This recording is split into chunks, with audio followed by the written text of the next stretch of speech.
Hi everyone, welcome to our channel MK Arts Paradise. நாம் இன்றைக்கி என்ன ஸ்டிச் பார்க்க போகிறோம் அப்படின்னு பார்த்தீங்கன்னா ஹேண்ட் எம்ப்ராய்டரிங் ஸ்டிச்சில் ரிங் நாட் பார்க்க போகிறோம். இந்த ரிங் நாட்டில் வந்துட்டு நமக்கு ரெண்டு விதமான ரிங் நாட் இருக்குது. அதில் ஃபஸ்ட்டு விதமான ரிங் நாட் நம்ம இப்போ போட்டு பார்க்க போகிறோம். இந்த ரிங் நாட்டுக்கு நம்ம எவ்வளோ த்ரெட் எடுத்துக்கிறோம் அப்படின்னு பார்த்தீங்கன்னா ஒரு 1.5 அடி த்ரெட் எடுத்துக்கிறீங்க. 1 அடி இல்லைன்னா ஒரு 1.5 அடி. 1.5 அடி அப்படின்னா 3 அடி எடுத்துக்கணும். 3 அடி எடுத்துக்கிட்டோம் அப்படின்னா அதை உள்ளே நுழைச்சிட்டு அதை ரெண்டாக மடக்கி முடி போடும்போது, அதாவது முடிச்சு போடும்போது அது 1.5 அடியாக மாறிடும்.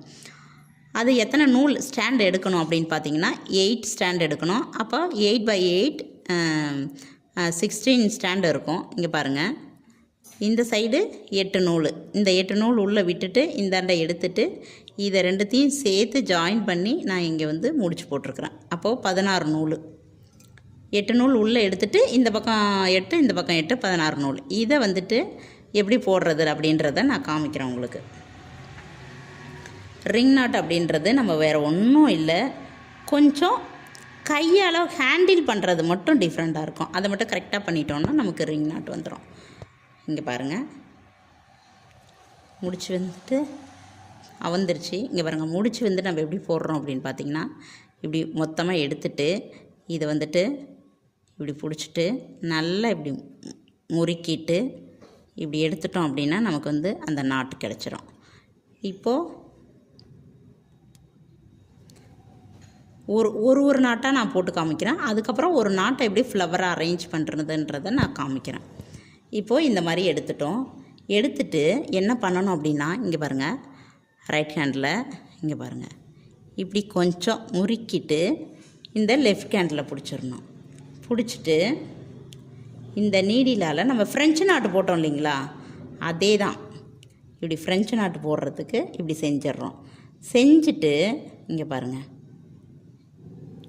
இந்த ரிங்கு எவ்வளோ சைஸ் வேணுமோ அதை பக்கத்துலேயே குத்திட்டு இங்கே பாருங்கள், இந்த ரிங்கு நம்ம என்ன சைஸுக்கு வேணுமோ இங்கே பாருங்கள் அந்த சைஸுக்கு வரணும். வரலன்னா இங்கே பாருங்கள், இந்த நூலை இப்படி பெருசுப்படுத்தலாம், இந்த நூலை இப்படி இழுத்தோம்னா சிறுசுப்படுத்தலாம். இப்படி பண்ணிவிட்டு இங்கே பாருங்கள், இந்த ரிங்கை கரெக்டாக பிடிச்சிக்கணும். அந்த ரிங்கு பிடிக்கும்போது நம்ம எப்படி த்ரெட்டு இருக்கணும் அப்படின்னு பார்த்தீங்கன்னா இங்கே பாருங்கள், இப்படி பக்கத்தில் இருக்கணும், நீடிலுக்கு பக்கத்தில் இருக்கணும். இப்படி இந்த ரிங் நாட்டை கரெக்டாக விரலெல்லாம் அமுத்தி பிடிச்சிட்டு இந்த இடத்துல பாருங்கள், இந்த நூலை இந்த மாதிரி இந்த இடத்துல இப்படி உள்ளே வெளியே சிலும்பல் வராமல் நம்ம கொஞ்சம் அதை கரெக்ட் பண்ணிக்கணும். பார்த்துட்டு கீழே அப்படி எடுத்துடுறோம். இழுத்துட்டு வரும்போது நம்ம கொஞ்சம் டைட் பண்ணுற வரைக்கும் இந்த ரிங்லேருந்து கை எடுக்கக்கூடாது. பார்த்திங்கன்னா உங்களுக்கு ஒரு ரிங்கு ஃபார்ம் ஆகியிருக்கும். இப்போ நான் இழுக்கிறேன், அந்த ரிங்கு சிறுசாகவே ஆகாது. இந்த கையை நம்ம எடுத்துட்டு நம்ம ரிங்கை டைட் பண்ணுறோம் அப்படின்னா இந்த ரிங் நாட்டு ஃப்ரெஞ்சு நாட்டாக மாறிடும். அப்படியே பெருசாக தான் போடுவோம், கரெக்டாக பிடிச்சிருப்போம், அது என்ன ஆகிடும்னா அப்படியே ஃப்ரெஞ்சு நாட் ஆகிடும். அந்த மாதிரி இல்லாத கரெக்டாக நம்ம ஹோல்ட் பண்ணி பிடிக்கணும். இப்போது இந்த பக்கம் ரிங் நாட்டு திரும்பி இருக்குது. இப்போ இந்த பக்கம் திரும்பணுன்னா அதை என்ன செய்கிறது, டைரக்ஷன் இங்கே பாருங்கள் எடுக்கிறேன். இப்போ நான் அதே மாதிரி இப்படி பண்ணுறேன். இப்படி பண்ணதுக்கப்புறம் இந்த குத்தின இடம் இருக்குது இல்லைங்களா, இந்த குத்தின இடத்துக்கும் எந்த டைரக்ஷன் இப்படி ஊசியை விட்டதுக்கப்புறம் எந்த இருங்க வரேன், இப்படி இந்த ரெண்டாவது குத்துறோம் இல்லைங்களா, ஃபஸ்ட்டு கீழே இருந்து மேலே நூல் எடுத்து இந்த குத்துறது எந்த டைரெக்ஷனில் நமக்கு வேணுமோ அந்த டைரெக்ஷனில் நம்ம குத்தணும். இப்போ நான் இந்த இடத்துல குத்துனேன்னா முன்ன போட்ட ஃப்ரெஞ்சு நாட்டு மாதிரி வரும். அதுவே நான் இப்போ இங்கே பாருங்கள், அதுக்கு ஆப்போசிட் பக்கம் திரும்பணும் அப்படின்னா இங்கே பாருங்கள் இப்படி பண்ணிவிட்டு இதோட ஆப்போசிட்டில் நான் அந்த நீடியில் குத்தணும். இப்போ புரியுதுங்களா, நான் எங்கே குத்திருக்கேன்றத ஆப்போசிட்டில் இந்த சைடு குத்தாமல் இந்த சைடு குத்திருக்கிறேன் நீடியில். அப்போது இந்த சைடு ரிங் இருக்குது. அப்போ அதே சைஸுக்கு எனக்கு ரிங்கு வேணும். அப்போ நான் என்ன பண்ணுறேன் அப்படின்னு பார்த்தீங்கன்னா இங்கே பாருங்கள், இந்த ரிங்கை கொஞ்சம் சிறுசாக மாற்றிட்டு இப்போது இந்த இடத்துல இந்த மாதிரி இல்லாமல் இந்த இடத்துல இப்படி எடுத்துக்கணும். பிடிச்சிட்டு கீழே இருக்கிற நீடியில் நம்ம இழுக்கிறோம். அப்படின்னா இழுக்கும்போது இங்கே பாருங்கள் இந்த மாதிரி சிலும்பல் இருக்கும்.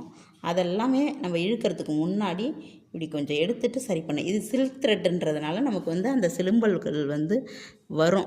இதே ஹேண்ட் எம்ப்ராய்டரிங் த்ரெட்டில் பண்ணோம்னா அந்த மாதிரி வராது. ஆனால் ஆரி ஒர்க் ப்ளவுஸில் நம்ம ஹேண்ட் எம்ப்ராய்டரிங் த்ரெட்டை யூஸ் பண்ணோம்னா மங்கலாக தெரியும். இங்கே பாருங்கள், இப்போ நான் அந்த கரெக்டாக நம்ம பிடிக்காமல் அந்த நிறைய கொத்து கொத்தாக இருந்தது இல்லைங்களா, அதனால் இப்போ இந்த மாதிரி வரும். அந்த மாதிரி போடக்கூடாது. இப்போ மறுபடியும் நான் போட்டு காமிக்கிறேன் பாருங்கள்.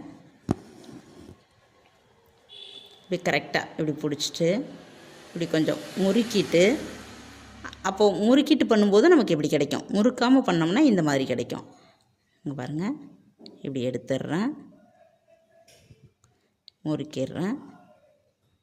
இப்போது இந்த இடத்துல எங்கேயும் நகரலை. இந்த புள்ளிக்கும் ஊசிக்கும் இடையில கரெக்டாக நிற்கிது அந்த நூல். இப்போது இந்த இடத்துல அதை பிடிச்சிட்டு நம்ம இந்த நூல் இருக்குது பாருங்கள், இந்த மாதிரி இந்த இடமும் கரெக்டாக இருக்கணும். இப்போ பாருங்கள், ரிங்கு கரெக்டாக வந்திருக்கும். இது ஒரு தடவை சுற்றுறதுனால வர்றது சிங்கிள் ரிங்கு. இதையே டபுள் ரிங்காக போட்டால் எந்த மாதிரி போடலாம். நீங்கள் வந்து எப்பயுமே ரிங் நாட்டுக்கு ரொம்ப நீளமான நூல் எடுக்காதீங்க. நீளமாக எடுத்திங்கன்னா சிக்கு அடிக்கடி விழும். அந்த த்ரெட்டு தான் வேஸ்ட்டாக போகுமே தவிர்த்து உங்களால் ரிங் நாட்டு போடுறது கொஞ்சம் சிரமமாக இருக்கும். ஸோ த்ரெட்டு கோர்க்கிறத பற்றி யோசிக்காமல் கொஞ்சம் நீங்கள் குட்டியாக எடுத்துக்கணும். அதுக்குன்னு ரொம்ப குட்டியாக இருக்குது. ஒரு 10 ஃப்ரெஞ்சு நாட்டு இல்லை ஒரு 5 ஃப்ரெஞ்சு நாட்டாவது வர அளவுக்கு நீங்கள் எடுத்துக்கணும். இங்கே பாருங்கள், 1 இப்படி 2 டைமு நான் பண்ணிவிட்டு இதை பண்ணுறேன். பண்ணிவிட்டு இப்போது நான் அந்த நாட்டை வந்து ரிங்கை வந்து நான் பிடிக்கிறேன். இப்போது நான் பிடிக்கும்போது உங்களுக்கு பார்த்தீங்கன்னா 2 ரிங்கு வரும் அதுக்குள்ளே. இதையே நான் ஹேண்ட் எம்ப்ராய்டரிங் த்ரெட்டில் போட்டு காட்டுறேன் பாருங்கள். இப்போது ஒரு ரிங்கு தான் வந்திருக்கு. அந்த ரிங்கு ரொம்ப சின்னதாகிடுச்சு. இப்போ பாருங்கள், நான் வந்து இதை ஹேண்ட் எம்ப்ராய்டரிங் த்ரெட்டை யூஸ் பண்ணி இது வந்து போட்டிருக்கிறேன். இப்போ 2 டபுள் ரிங் நாட்டு இதில் வந்திருக்கும் பாருங்கள். அது எப்படி போடுறதுன்றதை இங்கே காமிக்கிறேன் பாருங்கள். இதில் வந்து இதில் 6 ஸ்டாண்டு உள்ள ஒரே த்ரெட்டாக எடுத்து இதுக்குள்ளே நான் கோர்த்துருக்கேன். அதில் 6 ஸ்டாண்டு யூஸ் பண்ணி தான் அந்த ஒரு த்ரெட்டே இருக்கும். அந்த ஒரு த்ரெட்டை அப்படியே முழுசாக நான் வந்து கோர்த்துருக்குறேன். இங்கே பாருங்கள், 1 2 சுற்றிட்டு இங்கே பாருங்கள், கொஞ்சம் லூஸ் தேவையான அளவுக்கு நம்ம லூஸ் விட்டுட்டு இப்போ வந்து நம்ம ரிங்கை பிடிக்கக்கூடாது. நம்ம ரிங்கை பிடிக்காமலேயே இங்கே பாருங்கள் நான் வந்து போடுறேன். இப்போ பார்த்தீங்கன்னா உங்களுக்கு வந்துட்டு அது வந்துட்டு ரிங்கு வரும். ஆனால் அதில் வர மாதிரி நமக்கு சிலும்பல்கள் வராது. இப்போ இங்கே பாருங்கள், இப்போது நமக்கு அந்த 2வது ரிங்கு கரெக்டாக தெரியணும்னா இந்த உள்ளே இருக்குது இல்லைங்களா, சுற்றி இருக்குது இல்லைங்களா, இந்த த்ரெட்டுக்கும் உள்ள இதை டைட்டாக இருந்துச்சுன்னா இந்த மாதிரி ஒரு ரிங்கு மாதிரியே பார்க்க தெரியும். ஆனால் இதை கொஞ்சம் லைட்டாக லூஸ் பண்ணிவிட்டு இங்கே பாருங்கள், லைட்டாக லூஸ் பண்ணிவிட்டு இந்த மாதிரி பிடிச்சிட்டு நீங்கள் போட்டிங்க அப்படின்னா அந்த ரிங்கு வந்து 2ம் கரெக்டாக தெரியும். இங்கே பாருங்கள், இங்கே ஒரு ரிங்கு இருக்கும், இன்னொரு ரிங்கு வந்துட்டு இங்கே பாருங்கள் அடியில் ஒரு ரிங்கு இருக்கும். இப்போது 2 ரிங்கும் சேர்ந்து உங்களுக்கு வந்து அது அழகாக தெரியும். இந்த மாதிரி தான் நம்ம வந்து டபுள் ரிங் நாட் போடுவோம். ஆனால் நீங்கள் வந்து சிங்கிள் ரிங் நாட் போட்டு ப்ராக்டிஸ் பண்ணாலே போதும். இது வந்து போட்டு பழகிக்கிங்க. பட் வந்துட்டு தேவைப்பட்ட இடத்துல வேணும்னா போட்டுக்கிங்க, இல்லைனா போட வேண்டாம். இப்போ கிளாஸுக்கு வந்து நீங்கள் சிங்கிள் ரிங் நாட் போட்டால் போதும். இப்போ நான் வந்துட்டு ஒரு சிங்கிள் ரிங் நாட்டு யூஸ் பண்ணி ஒரு ஃப்ளவர் வந்து நான் போட்டு காமிக்கிறேன், எப்படி இருக்குதுன்னு சொல்லிவிட்டு நீங்கள் பாருங்கள். இப்போ பாருங்கள், ஒரு ஃப்ளவர் போடணும் அப்படின்னு பார்த்தீங்கன்னா சென்டரில் ஒரு டாட் வச்சுட்டு, டாட் வைக்கிறத விட இங்கே பாருங்கள் ஒரு ரவுண்ட் பண்ணிக்கிறோம். இந்த ரவுண்டை சுற்றி இன்னும் ஒரு ரவுண்ட் போட்டுக்கிறோம். ஏன் அப்படின்னா அந்த ரிங்கு என்ன சைஸு இருக்குது அப்படின்றது நமக்கு தெரியணுன்றதுக்காக.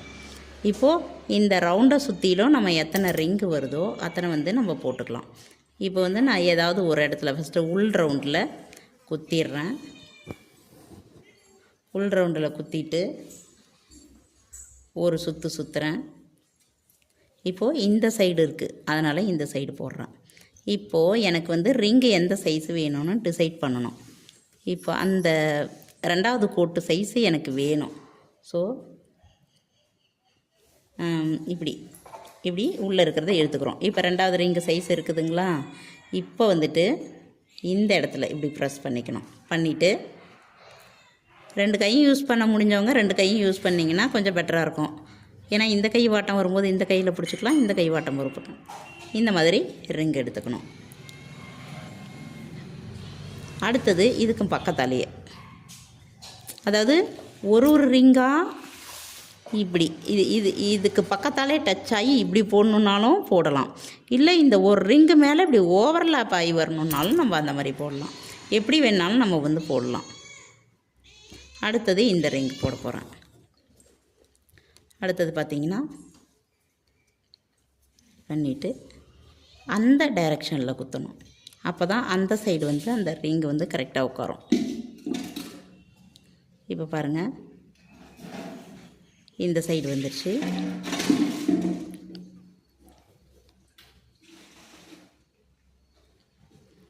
இப்போ பாருங்கள், இதுதான் கரெக்டாக இந்த வட்டத்துக்குள்ளே கொஞ்சம் ஓரளவு இது கொஞ்சம் பெருசாகவே இருக்குது. அந்த மாதிரி இல்லாமல் ஒரே சைஸை வந்து நீங்கள் போடுங்க. ஃபஸ்ட்டு போடும்போது உங்களுக்கு இந்த ரிங் நாட்டு பார்க்க ஈஸியாக தெரியும். ஆனால் அந்த சில்க் த்ரெட் வச்சு நம்ம ஹேண்டில் பண்ணும்போது ஃபஸ்ட்டு எடுத்த உடனே வராத மாதிரி ரொம்ப டென்ஷன் படுத்தும். சில பேருக்கு கரெக்டாக வந்துடும், சில பேருக்கு அது கொஞ்சம் டென்ஷன் படுத்தும். ஆனால் அந்த டைமுக்கு கொஞ்சம் பொறுமை காருங்க.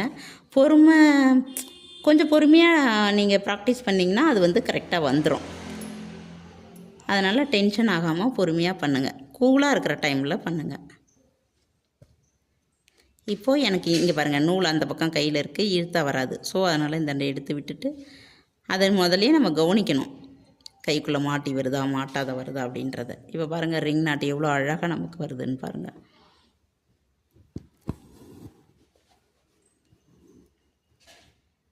இப்படி சுற்றுறோம். இப்போ இந்த டைரெக்ஷனில் வர்றதுனால இந்த சைடு நான் குத்துறேன். எந்த டைரெக்ஷனுக்கு நமக்கு வேணுமோ அந்த வந்த நூலுக்கும் அதுக்கு பக்கத்தால் எந்த டைரெக்ஷன் வேணுமோ அந்த டைரெக்ஷனில் நம்ம ஊசியை குத்தணும். அப்போ தான் அந்த சைடு வந்து அந்த ரிங்கு நமக்கு கரெக்டாக பர்ஃபெக்டாக உள்ளே உட்காரும்.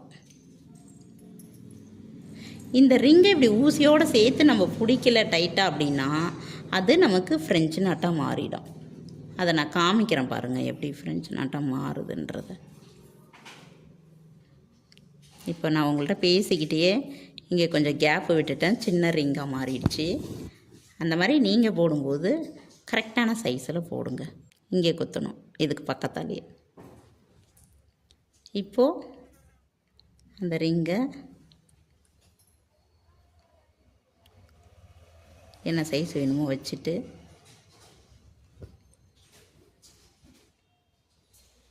இப்போ பாருங்கள், பெருசாக கொண்டு வந்திருக்கிறேன். இதை நான் வேணுன்ட்டு தான் இப்போ போட்டேன். இப்போ பாருங்கள், அதை அப்படியே டைட் பண்ணுறேன். நான் வந்து கையை எடுத்து டைட் பண்ணேன்.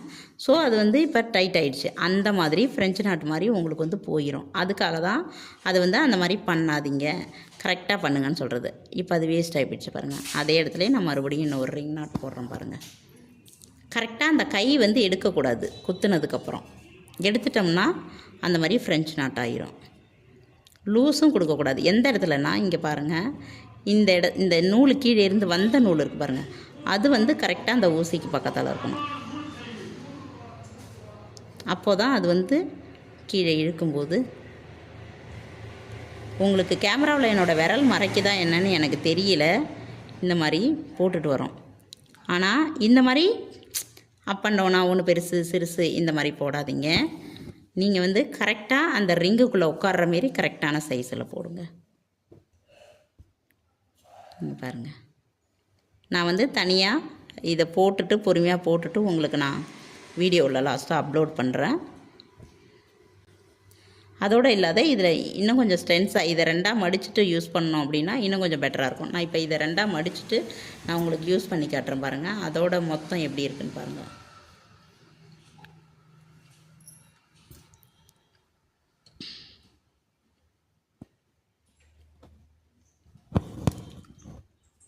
இப்போது டபுள் ஸ்ட்ரென்த்ஸாக இருக்குது. 6 6 12 இருக்குது.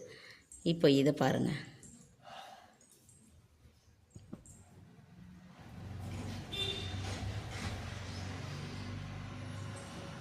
இந்த இடம் இருக்குது பாருங்கள், இங்கே பாருங்கள், இந்த இடம் லூஸ் ஆகக்கூடாது. அந்த இடம் லூஸ் ஆச்சுன்னா உங்களுக்கு வந்து அது ஃப்ரெஞ்சு நாட்டு மாதிரி மாறிடும். இப்போது கரெக்டாக வச்சுட்டு அந்த விரல் கரெக்டாக பண்ணணும்.